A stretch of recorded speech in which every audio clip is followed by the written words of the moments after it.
That Steven? is me. I'm Steven. Or on your screen, it might say Stefano, depends on where you're from, how you pronounce it. I'm going to cover a lot in the next 50 minutes. So if you have any questions, just kind of jot them down or remember them. We'll talk about them at the end. And I also want to hear some of what you're doing so we can talk about that at the end as well. I'm going to share my screen in a second. So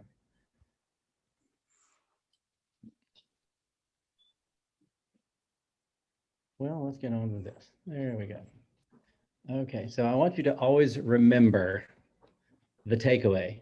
What do you want children to remember as they grow older or when they leave? So this is teaching children through art, and I would like to know, what does art do for you? So I want you to take a second and think about that.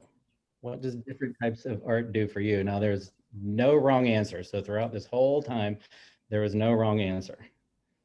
So what does art do for you? I want you to take a piece of paper, take your piece of paper like this, fold it in half this way, and then in thirds.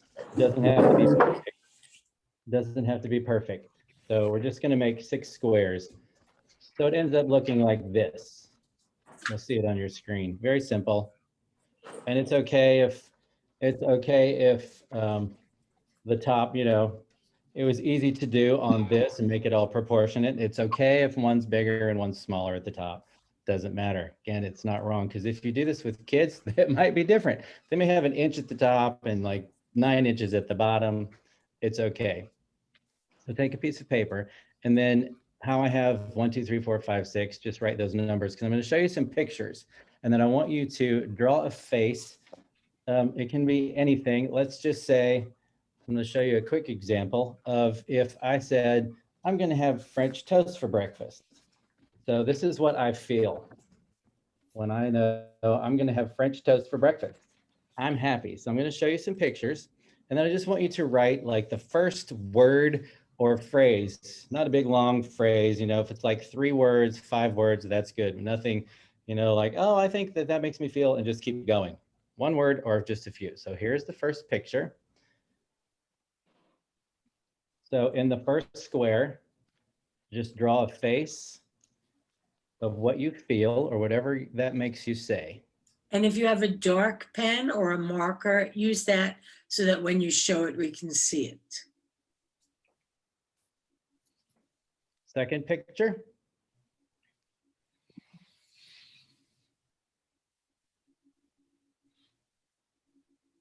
Third.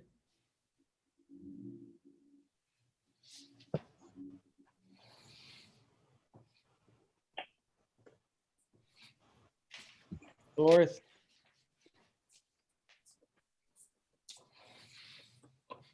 Actually, I told you wrong. So I'm going to go back to the first. What I want you to do is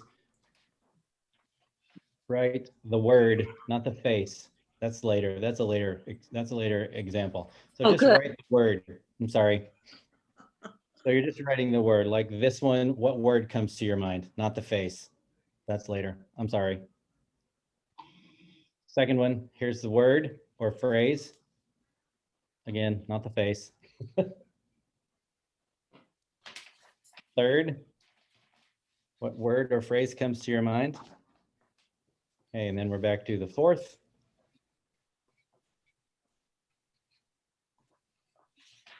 Here is the fifth.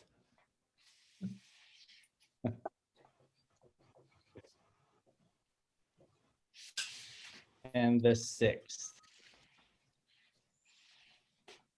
Okay, so that's the last. I want to briefly look at the pictures again. And I'm going to just ask you,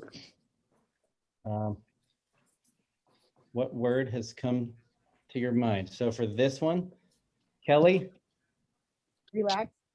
Relax. Karen? Mosquito. Mosquito. That's funny. Okay, I had peace, calm. Okay, the second one, Suzanne. Is it Suzanne? Yes. Exhilarated. Say it again. Exhilarated. Exhilarated. Oh, that's nice. Heather? Adventure. Adventure. Okay, third. Courtney? That makes me sad. Sad. Yeah. Kristen? Yucky. Yucky. Then the next one. Carol? Carol there? I actually had no word for this.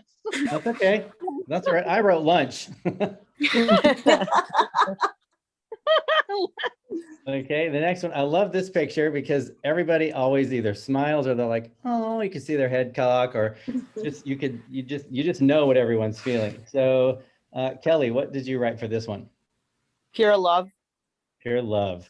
And then this one, Heather? Cold. Cold. What about Karen? God. God. Nice. Yeah. That's very nice. Okay, so all these pictures create different emotions, as does art. Everyone sees things differently. And it is important to remember that when we're teaching through art. So most young children naturally delight in art. They love the process of applying paper and paint to paper, gluing things together, pounding a lump of clay, working with their fingers. Art enables children to learn many skills and express themselves and appreciate beauty and have fun at the same time. And again, remember, there's no wrong way to do it and no wrong answer. Children should start experimenting with art materials at an early age. And we all know that, clay, coloring, gluing, cutting. They should be told and learn at this age that in art, whatever a child wants it to be or create is right. You know, sometimes I know that when I brought stuff home, or when someone, if you have children and they bring stuff home, you're like, oh, that's so nice. You have no idea what it is. And you're like, well, what is that? And they're like, oh, it's me climbing the mountains, when really it's just a flat line. So in their mind, they see that. So it's never wrong. It can never be wrong. It's later, when they get older, they should learn to color in the lines, make things to be more recognizable, and hone in on their craft. Yet still remembering, art can be anything. I had a professor that said, we learned the rules so we know what we're breaking, which, you know, that just opened a world of difference to me, because I always thought, you know, you have to mix these colors. This has to be right. This has to be done right. But you just know those rules, so you know what you're breaking. And that's how we have so many artists, famous artists today. We often get scared to do crafts or art in Sunday school and children's church because the same rules apply. And it helps that kids at an early age, they remember better what they are being taught when they have that hands-on thing with art. Art rules our mind. It surrounds us on all sides. Going to work, you can listen to a favorite song, which is also music or art. You can be inspired by a billboard or graffiti on a wall. Public art. At lunch, you may go for a walk and notice something in the park. Many different things spark our creative minds. And just as I showed you in the pictures, everybody had different answers. So there is nothing you can look at this and still think many different things. Leonardo da Vinci said there are three types of people: those who see when they are shown, and those who do not see. And it is then our responsibility as teachers of children to attract all these types of people. So in our classes, we have all those kids, all those kind of people. So we have to figure out how to get the ones that see and the ones that don't see, and all of those in between. No children is ever more proud than to show their parent or friend something they have created. With that in mind, remember, anything can be art. So as I was talking, how many of you were distracted by what is on screen? Sure. Yep. Because it's one of those things that if you look at it long enough, it looks like they're moving, or like, what is the purpose of this? Sometimes when we're teaching, we put things up, they make no purpose. They have no purpose. So it's distracting. Again, there's no wrong thing. There's no wrong answer. But if it's distracting, then we need to think, especially we have 30 minutes or 45 minutes on a Sunday. I'm just acting as if we're doing a Sunday school lesson. Everything needs to be intentional. So involvement with a rich variety of materials gives confidence and pride. Again, for children, we need to understand that in art, the process is important, not the product. We often have something, look, we're all going to make rainbows, and some kids comes out not looking, it's not bent, it's just straight, it's upside down. It's the process of making it, not the product. We Mhm. encourage creativity and applaud their unique creations. Remember, nothing is wrong. I want you to look at this video for 20 seconds, and then I'm going to ask you a few questions.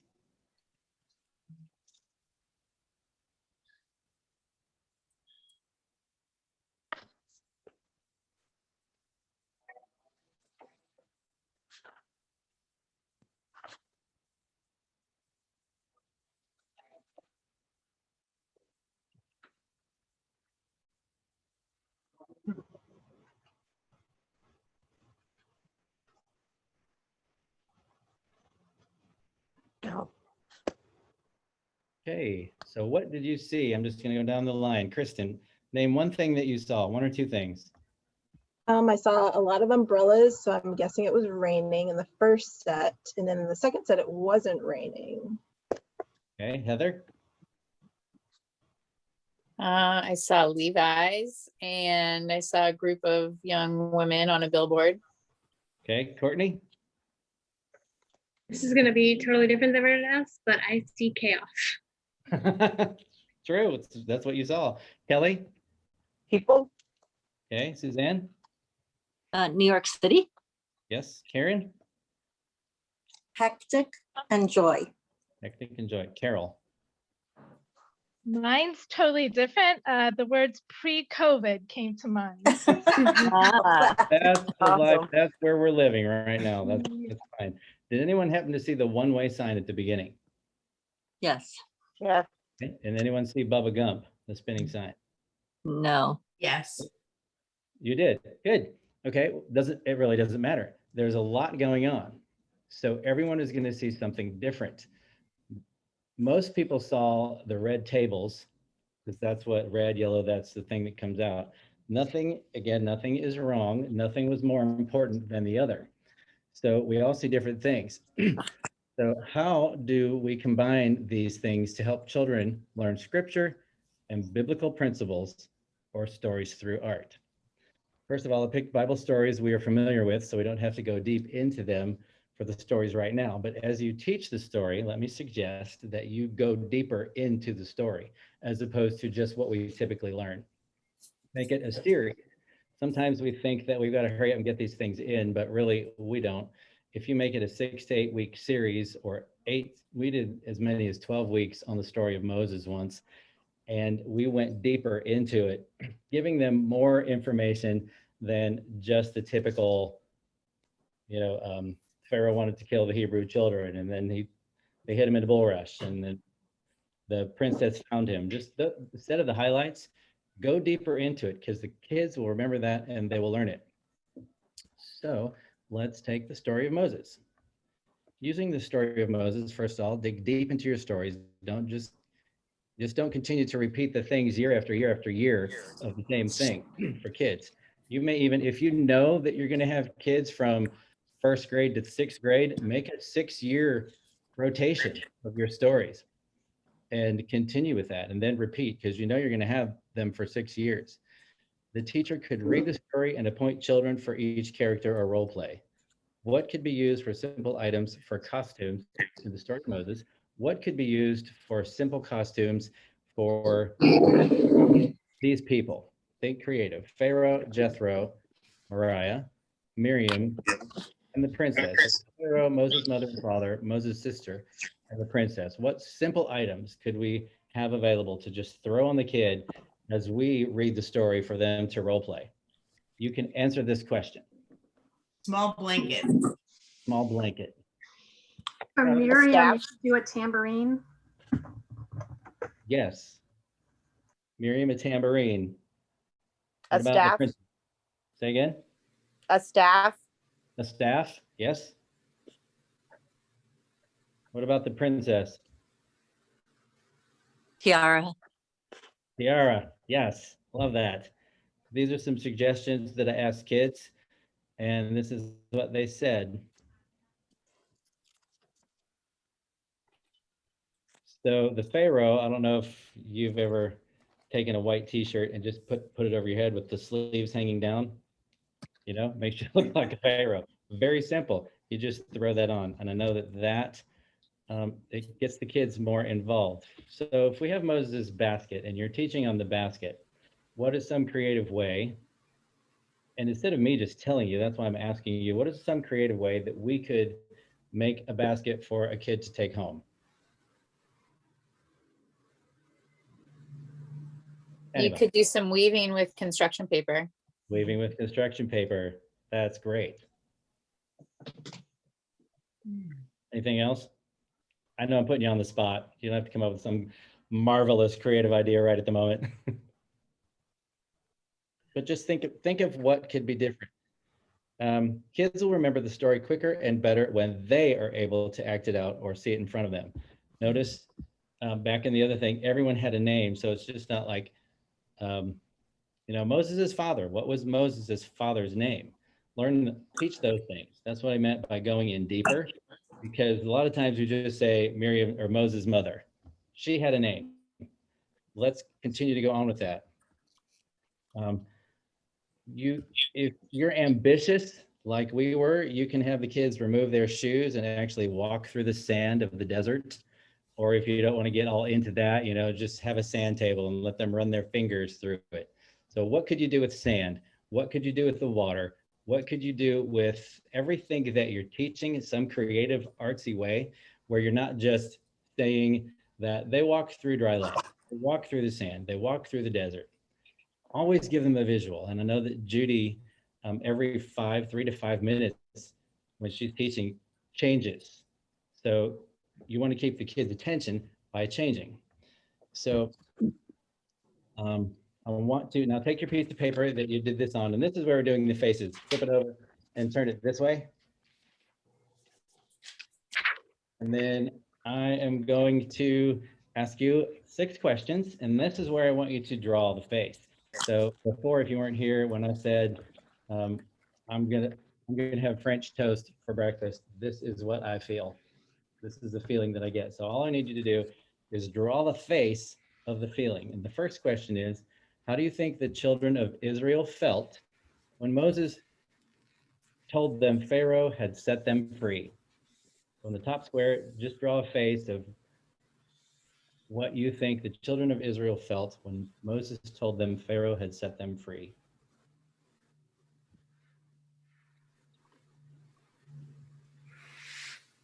Second question, how do you think the children of Israel felt when they were walking through the hot, sunny desert?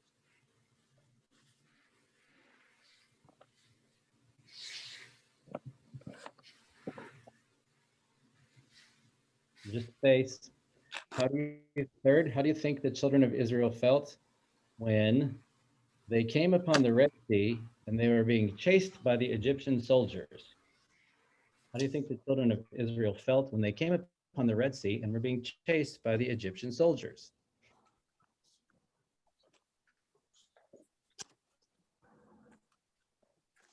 Fourth one, how do you think the children of Israel felt when God parted the waters and they walked through the Red Sea on dry land?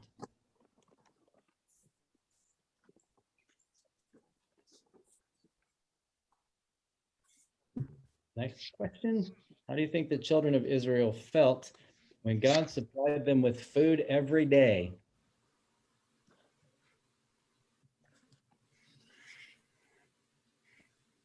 And the last one.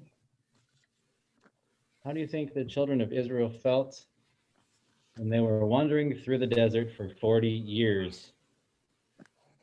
Oh, you just imagine.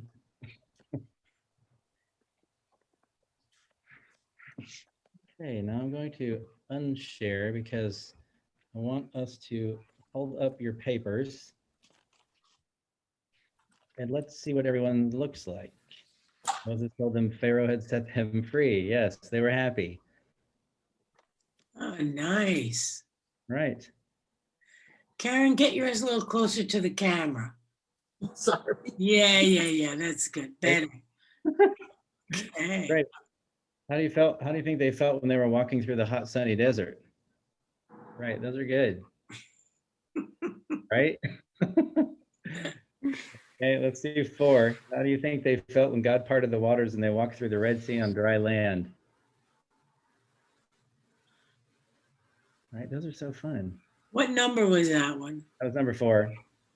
Okay, I'm looking at Courtney's, but I think I see 3. I think it's 3. Oh, okay, where there's 2 faces, Courtney? Mhm. Yeah, that's great. Okay, and then 5, how do you think the children of Israel felt when God supplied them with food every day? Right? Happy. Everyone's happy with that. That was easy. Yeah, I that's think everybody did great. Kristen, I really like your pictures. I know. I Okay, like and them then- all, actually, except How did- Carol's. I didn't like Carol's pictures at all. No, right? All right. How do you think the children of Israel felt when they were wandering through the desert for 40 years? Oh, yeah. Right. Oh, Vicky. So Sherry, and this is what, oh, wait, here. Let me get back to this. These were mine. Number 6, that was just hot and sweaty. I can imagine. God supplied them with food every day. Yep. So again, there's no wrong. You're gonna find that kid that's just great with art, and in 3 seconds, he's had time to draw a face, put a hat on it and a tie, and suit jacket and all that. And then there's the other kid that's like, I can't even draw a circle, let alone a happy face. So you kind of want to pay attention to those kids, because if you're going to start using more creative things and more art things, the kid that's really good at it will love to help you, will give you great ideas. So don't feel like, oh, I don't know what to come up with, all these classes and things that we're teaching to come up with some creative thing. Ask that kid, take him out for lunch, show him your lessons. This is what we're going to be teaching in the next few weeks. What do you think we could do for this? They'll have many ideas. So let's move on to the story of Joseph. Another Bible story where many creative things can be implemented. And you explained that Jacob had many sons. Now, because we have so many sons and so many people involved, kids can get involved in this. And one thing that you can do, and this is just an idea, is you can make stick puppets or sock puppets with all these different things. And these are just a few examples of what you can use. We did this with youth, and I was surprised because I thought they were going to think it was very lame, but they actually had such a wonderful time. And then even with the little kids, it doesn't matter what their puppets look like. It doesn't matter if they glue on 6 eyes, because in their mind, there's probably a reason.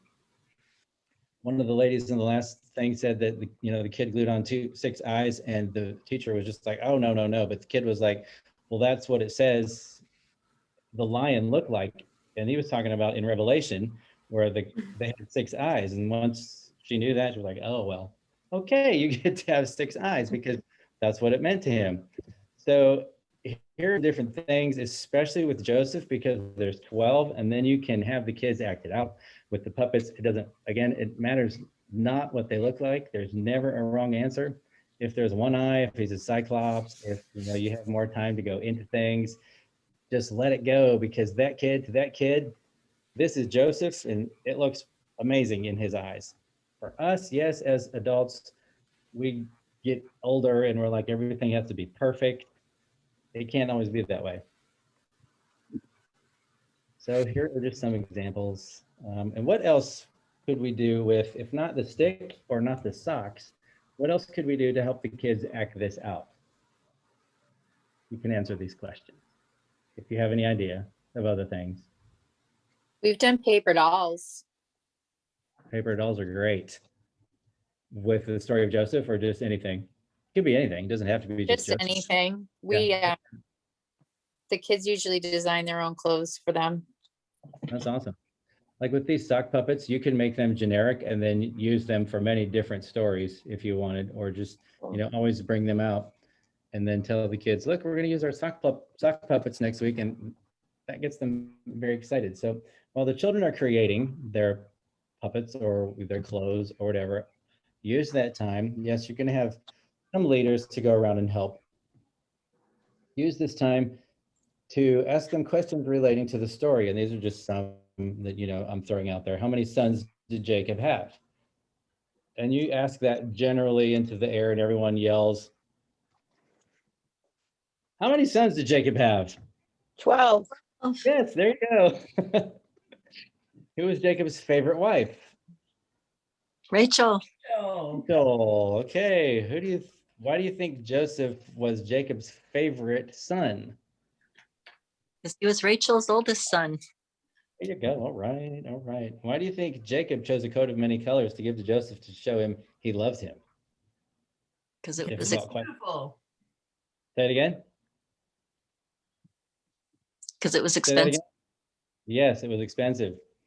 Why do you think Jacob didn't give Joseph's brother a coat? He wasn't very smart. Right. He was not a good parent. So if you're feeling ambitious, you can have the kids tie-dye, and this might be something that you do for VBS or something. Again, if you're doing a series, let's just say that you're doing a series of Joseph, and you might just say, next week, everybody, we're going to tie-dye, and use that whole time for Sunday school class and talk about the tie-dyeing in the different colors, because this is a very good time to talk about the rainbow and different colors, because they all have their specific meaning. God just didn't say, oh, I think I'm going to make this. And there it was. It was a rainbow.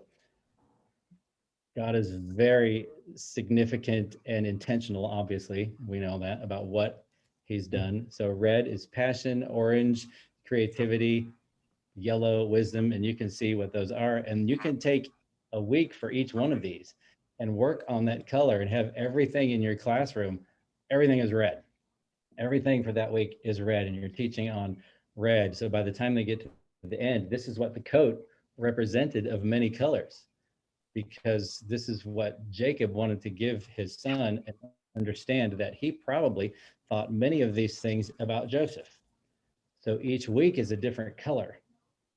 It's always good to also, if you can create a card or something. All this clip art that I'm using is from Philip Martin, and he has many different biblical clip arts that look like this. We use this, and every week we had a card about the verse we were using, the lesson we taught, and just the take home that we wanted for the kid. So that way the parents could ask the questions, and we actually had questions on the card for the parent to ask. So when they were going home, it wasn't like, look what we made in Sunday school, and where does it end up? On the floor, in the trash, on the refrigerator for a week, and you don't really know what it is. Make it intentional. You don't always have to give something to take home, but as long as we wanted, and this was always my thing too, when the kids would get in the car and we're like, what'd you learn about Joseph this week? And they're like, well, he was a favorite son, and that was the end of it. That's why I say be intentional, go deeper into it and teach them more, because the kids will retain it. So there are so many things, especially with Joseph, that you can do that are very creative to teach. So before we get into the story of Jesus, I would like to ask you a question, take 5 minutes and discuss how we could teach the feeding of the 5,000. So when we have 5,000, obviously we're not going to have 5,000 kids in the class or whatever, but we're teaching the story of feeding the 5,000. And that's where we had the 2 fish and the 5 loaves.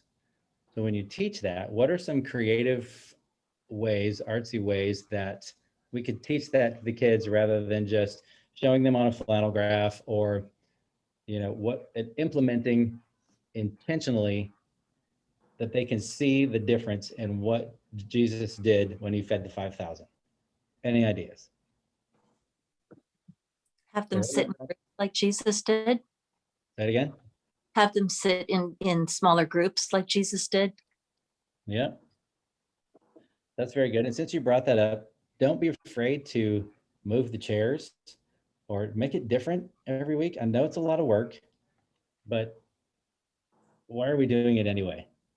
Right? If we didn't want to have a little bit of extra work and teach the kids and with excellence, then we don't want to do it at all. So, you know, if you want to have the kids and have it be different and have them remember, they walk in, all the chairs are moved, just have little tablecloths on the ground and say, you know, we need 5 kids at each tablecloth. That's a little different. They'll always remember it. It's not the same week after week after week after week when they come in. So it's a little different. How else could we teach them about the 5 loaves and 2 fish? The miracle of that. I've always used goldfish and then multiplied it and used it for snack. And then our church gets donated bread from Big Y. So I've always used a ton of bread in the multiplication, and then they eat it afterwards. That's awesome. That's so great. Yes, anything that can wow them, even that's even that simple is just all the goldfish, you know, if they see like all of that, instead of just 2, you know, you have 2 fish and then all of a sudden it multiplies and there's like buckets and buckets of goldfish. That's so awesome. So moving to the story of Jesus, for God loved the world so much that he gave his only son so that anyone who believes in him shall not die, but have eternal life. And that's typically the verse that we learn and we stop there. But the next verse, and we always say, which we usually learn later, is God did not send his son into the world to condemn it, but to save it. So why do you think we always learn that later? As you know, we just learned 3:16 when we're kids. Why do we learn 3:17 later? I don't think it's, Say it again. sorry, Right? Somebody. I don't think as children, they know condemn until they're older. Well, you could change the word so they know what. So it's different. It's not condemn, right? I agree with you completely. But you could change the word, because even John 3:16 is a little hard to absorb with everlasting life, you know, for eternal life. So you can change the word, yes, which we do many times for Bible stories anyway. Because one time I was reading, I forget, I think it was the story of David to my kids when they were younger. And I was like, and David, and then he, and then she, and I was leaving out all of those adulterous kind of things that were happening. And they're like, you're skipping all the words. Like, yeah.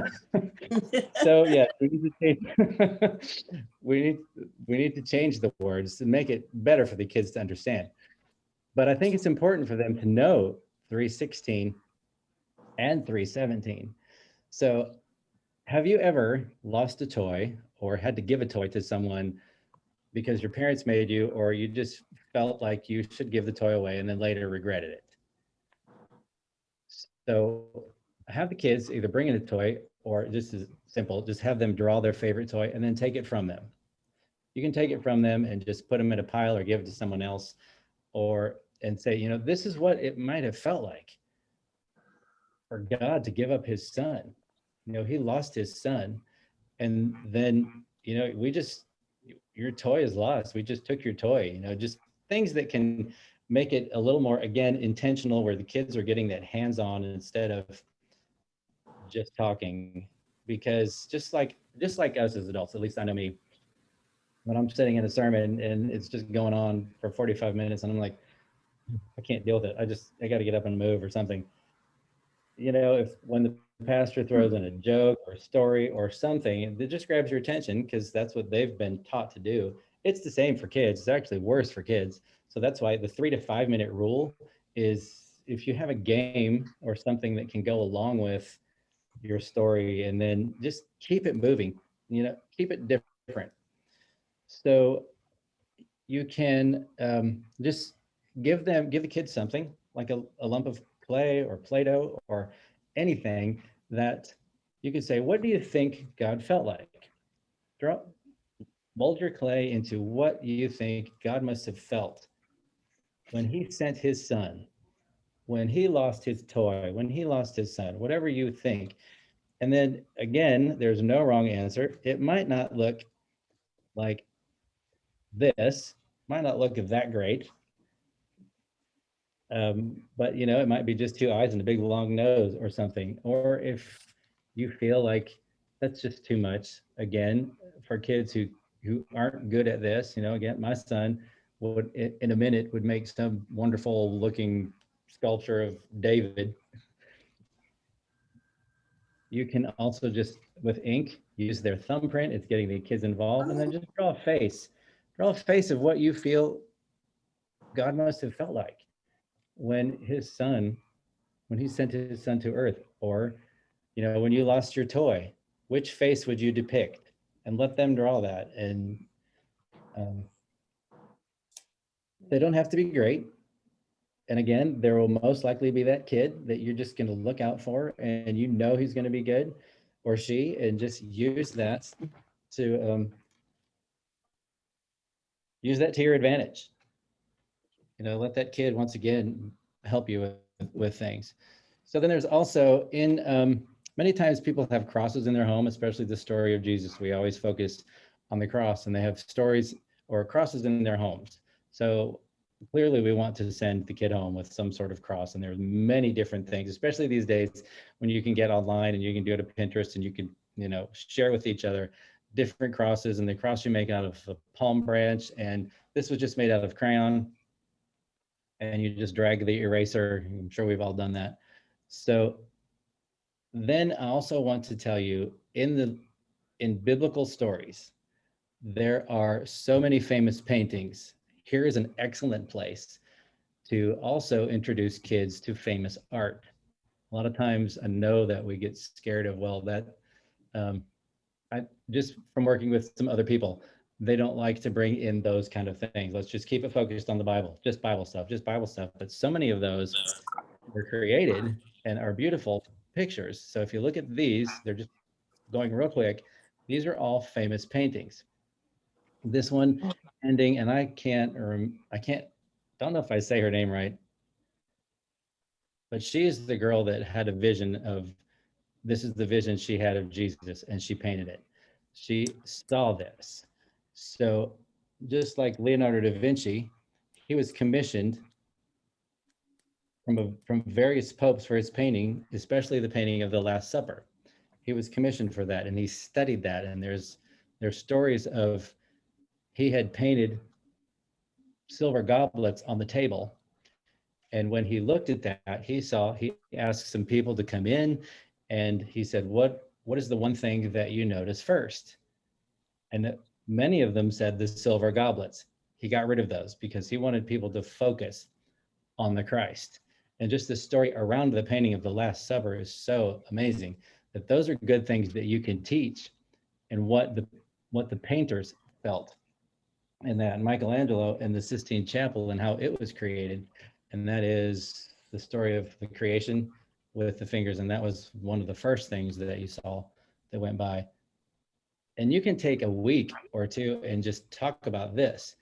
And in that, you can also use many paintings of crosses are out there, famous painting of Jesus hanging on the cross. And then this is where you can introduce the many different things that you're going to do with the cross. So I would like you now to, if you have your black construction paper, to grab that. And if you don't, you can use any paper if you want. And the reason we use black is because when we start to put the watercolor paint on, some kids will drip their watercolor on their white piece of paper, and they'll go, my picture's ruined. And we don't want that to happen. So if they drip it on black, it's not as noticeable, and it's a little better for you at the time. So if you just take your black construction paper, we're going to use black construction paper, glue, salt, and watercolor paints. And if you just joined and you don't have watercolor paint, you can use food coloring and a Q-tip. It's a little more messy for you as an adult when you're working with children. Watercolor is easier and it just washes right out. So take your black construction paper and just draw a cross of any kind. It can be just 2 lines if you want. It can be outlined like this. You can have a rainbow in the background. You can have stripes. You can fill it in if you want. You're just going to draw a cross. Again, there is no wrong answer. So this is just an example. Not everyone's needs to look like this.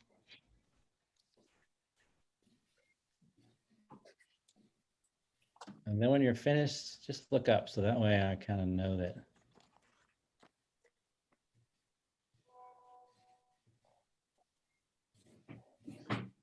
while you're doing that, okay, then you're just going to take your glue, and everywhere that you drew a line or you drew something, you just put some glue on it. Doesn't matter the thickness. It can be a little thinner if you want, or thicker. And just remember, as you're coming up with these things, be intentional about what the kid is taking home. Do you want your kid to come home with something, if you have children? Do you want your kid to come home with something that you're just going to throw away? Or do you want them to come home with something that you can actually talk about, maybe display for a little while, and then have others ask about that?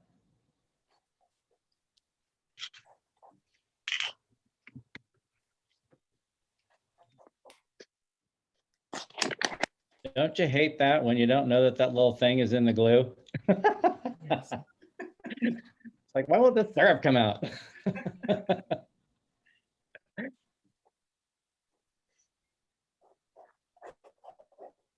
And then if you finished with that, then just take your table salt and just pour over your, just like glitter. It's just salt though.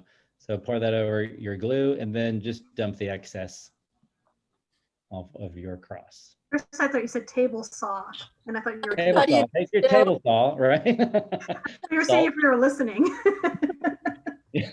Take your table saw and cut in half. Okay, kids. Yeah, right. You're a little dangerous today. Okay, I think people need a little more time to do this. Yeah, You're like a speedy person because you've already done it. I have already done it. And I was kind of watching to see if people were looking up when they were done.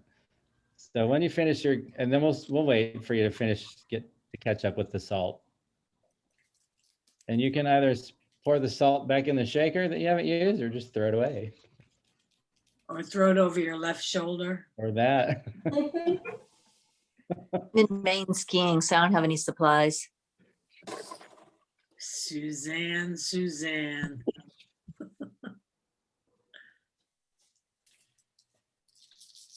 You have so many kids. How can you not have this in the house? Well, I'm in Maine skiing. Ah, okay. Oh. We're in one of those condo things with nothing. Ah, yeah. Right. You don't come with watercolors? I can't believe the condos don't come with watercolors and salt. That would be a fun park though.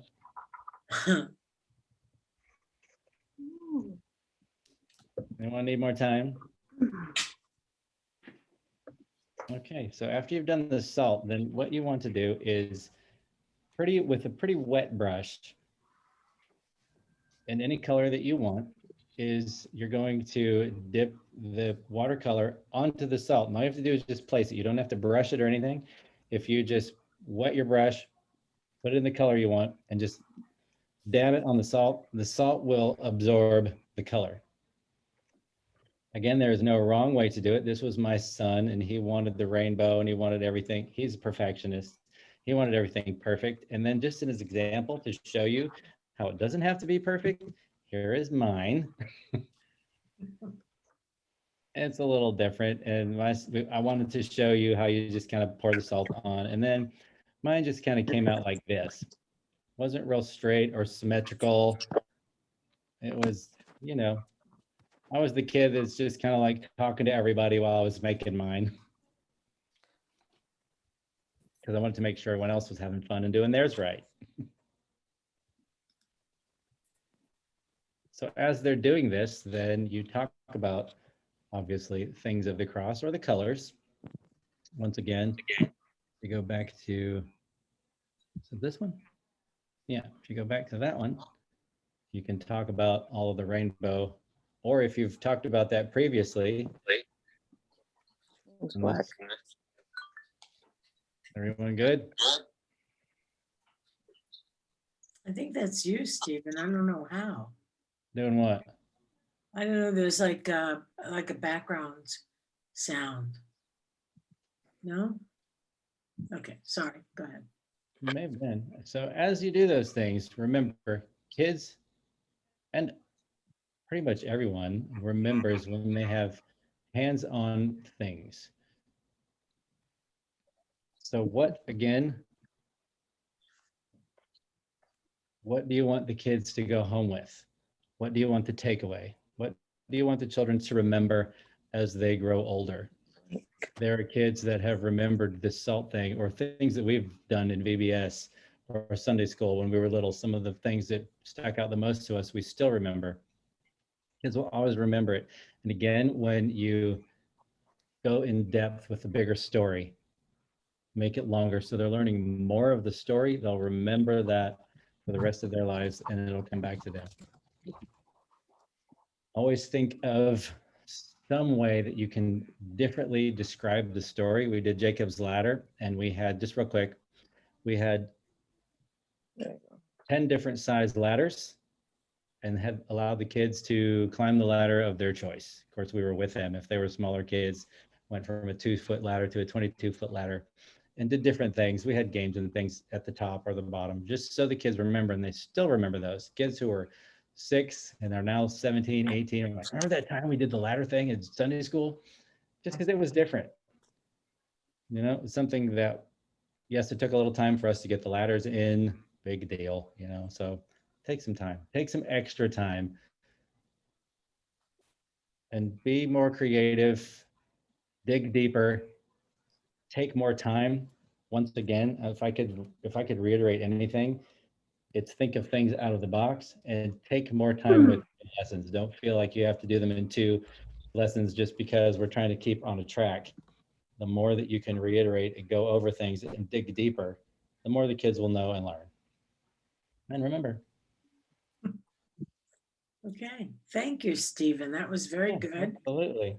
And it's just about, time is just about over. So if anybody has to leave, thank you for coming. Next weekend, we have Teaching Young Children with Marianne Modica. And that's like teaching 3s, 4s, and 5s. So if you're interested in that, or if you have other people in your church that might be interested, join us for that one. Also, Saturday morning and Monday night. So thanks for coming, and I'll say goodbye, but Stephen and I will be here if you have any questions. And Vicky, where are you there, Vicky? Still here, yeah. Okay, Vicky, do you got my email? Yes. Okay, good, we can talk. Yeah. All right, goodbye, everybody, whoever has to leave. Bye. Oh, wait, thank you Bye. so much. This was so Absolutely. fun. Thank you. Thank you. Thank Stephen. you. Thank you. Yeah, it was great. Thank you. Thank you. You're welcome. Our Thank you. pleasure. Thank you. I feel like I want to stay on and just paint. You can do that. No, I That's didn't. beautiful. Let's see, very Oh, nice. yeah. Wait, hold Yeah. on up again, Kristen. I didn't ask to see that. I Hold should on. ask you to see that, and I did. That's so Oh. great. I love that. Very nice. I see the colors and everything. It's good. And aren't you proud to put that on your refrigerator? Right? And it was so simple. Yep. Thank you so much. Yeah, Absolutely. That's great. Awesome. I have a question. Yeah. How do you keep, if you're using Puppet, how do you keep that from being distracting? Like I can just picture if I gave them the puppets, they'd be all doing other things. Their puppets would be talking to each other. They'd be looking at the eyes and the hair. I don't know. I just can't, I don't know how to give tips on how to make that. We do, and we kind of let them, we just let them have maybe a minute or two to go ahead and do that. Like, hey, talk to each other in a voice, talk to each other, you know, however you want. And then when you're finished with that, we're going to do the story of Joseph. And then, you know, as you're telling each kid, you're going to be Jacob, you're going to be Joseph, you're going to be, and they get excited about that. And then give them a second to just be like, you know, what do you think Joseph sounds like? What do you think? And we just kind of let them do that. And then they were just, it kind of got out of them, you know, get the wiggles out, how you do. And then it just seemed to work for us that way. And Do then you they were ready. do you feed them lines to say, or do you practice it without the puppets first so that they know what their lines would be? You can. We've done different things where we have read the story and they're just acting it out ahead of time. You kind of write a script, so you make sure that each kid has something to say. If they're older, yes, they can read it, and you just tape the script up on the back of the table, or you know, just go ahead and read it. Doesn't have to be perfect. You know, if they're just kind of sitting there with their mouth open, you're like, "Hey, it's your line," and they're like, "Oh," when they say it, So if you want to, you can practice ahead of time. Look, all you kids that are going to be using the puppets, come in 10 minutes early. We'll run through it. Or if you just want to like just wing it, you know, sometimes that's fun too. Then you never know what Yeah, kids no, can letting them have that free time is a very good idea, so that they can make voices and talk to each other and bite each other's heads off, which I don't like, but you know, that's what they do with the puppet. Right. And we always tell them puppets never fight. Well, that's what you learned from me. Puppets don't fight. We don't no. do that. But if they're readers, then you could give them lines. I also would not have, like, if you have 10 characters and 10 children, have 10 puppets. Don't Oh, have yeah. 25 puppets, or they'll be like, Oh, right, flying right. around the room. Yeah. Right. correct. Just whatever you need. Not everybody gets one. Just whatever you need for the Right. story. I find puppets to be great, Suzanne. I've used puppets in all my career, you know? So, You know, just one time when we were doing the story of Moses, we told them each week there'll be another kid who will be Moses. So then we had the people who were acting it out knew ahead of time what we were going to do as the adult leaders, but we would lead the kid who was, you get to be Moses today. We'd dress him up as Moses, and then we would lead him through. And then Moses, you know, led the children of Israel through the water or through the dry land. And they would hear that, obviously. And then, so it wasn't like they had to come up with it themselves. We were able as leaders to lead them through, but then it was always like, we're going to watch and see who wants to be Moses next week. And whoever's, you know, nice, sitting still, la, la, la, whatever. Then the kids would listen more because they wanted to be Moses. Just how you could get them involved somehow. Okay, thank you. Yeah. So you would have all the others be the children of, some of them be the children of Israel, and some of them be Pharaoh's army, and Right, yeah. And again, that's where we implemented like the simple costumes that you could put on, where Pharaoh was just a t-shirt, and, you know, just, yeah, have as many kids as you think you can handle as possible be involved. If it's just you by yourself, then, you know, it might not be as many, but if you have a few leaders that can help you and lead you along, then however many, like if each person is in charge of 3 and there's 5 of you, obviously that's 15 kids that you can have involved. Makes it easier. And I used to use kids as props too, like you're the table, just so I could use everybody. You're the table, you're the chair, you know, you're the lamp. Right. And and again, if you have like watching the kid who is good at art, if you have older kids, you know you can trust and help and start using them as your leaders, not right away, but, you know, trade them first couple and then use them as your leaders. That always helps too. Because then you're, again, you know, we're discipling, we're discipleship, we're raising up this kids was all to be leaders. K through 2. Okay. So challenging. It is. My daughter teaches 2-year-olds, and this is kind of why some of these things that she did, you know, it's a little chaotic, but she comes home and tells me that what they did in art with certain things, and sometimes you have to set up things ahead of time, but these things they're working for her as well. So it does take a little effort, takes a little time, but it can be done.